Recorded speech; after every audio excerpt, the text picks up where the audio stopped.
While this video won't focus on the geography of the first Perek of Melachim Bet, it will provide an interesting summary and zoom-out view regarding Achav and Eliyahu, which will be an important first step towards understanding the fascinating geography of the coming Perek. Achav and Omri were incredibly successful in the areas of building, boosting the economy, building up the military to incredible heights, and politically, including local political stability along with international relations. Yes, some of those relationships may have been a bit too close, but they certainly excelled in that area as well. But at what cost? The foreign influence in general and importing the worship of Baal to a terrible, terrible degree was the price for that success.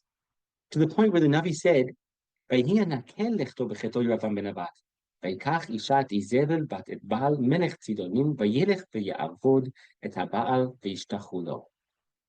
Until then, Yeravam was the example of what the worst kings of Israel would look like.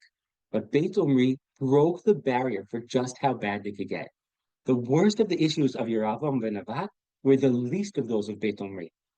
Yeravam caused terrible spiritual decay, but he didn't mass import the worship of Baal. But then we have the famous teaching of the Yerushalmi in Sanhedrin. Rav Levi spent a long time teaching this pasuk as a gnai against Achav. There was no one like him who did as much evil. Then Achav came to him in a dream and said to Rav Levi, "What did I ever do to you?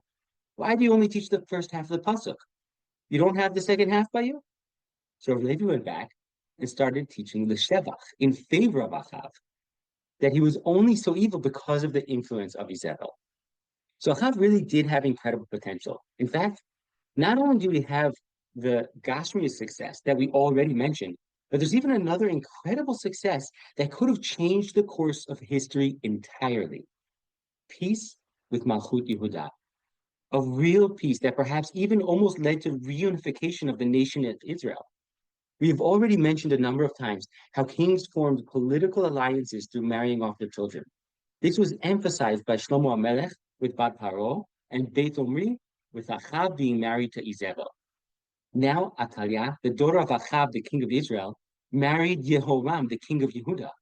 Their son Achaziah comes from both kingdoms. Could there have been potential to reunify and maybe even save the nation from the empires of Mesopotamia and the disasters to come? While much of Melachim Aleph and Bet shifts back and forth, following king after king on either side, there are two huge blocks given to specific periods. Shlomo HaMelech in the beginning is the only part longer than the Prakim of Eliyahu and Beit Omri. Both reach incredible heights in economic, political, and military achievements. In both cases, it's in essence the peak of each of these areas' kingdoms, although, of course, the kingdom was still united under Shlomo. Both had incredible potential, and both end up falling due to the foreign influence they brought in through marriages, which were aimed to advance their political ambitions. Could Achav have brought us back to the days of Shlomo Melech? Would it really have helped? When guiding in Shlaim, I often address the question of if the Beis Hamikdash could, in theory, be rebuilt today.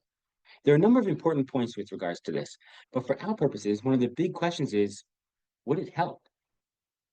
If you rebuild a structure on the same faulty foundation, you're simply preparing for another destruction. Meaning, even if they could, in theory, unite the kingdoms, without fixing the underlying problem, it simply wouldn't help. Shlomo and Bat Paro and Achav and Izebel each had incredible potential. The question is, who would influence the other?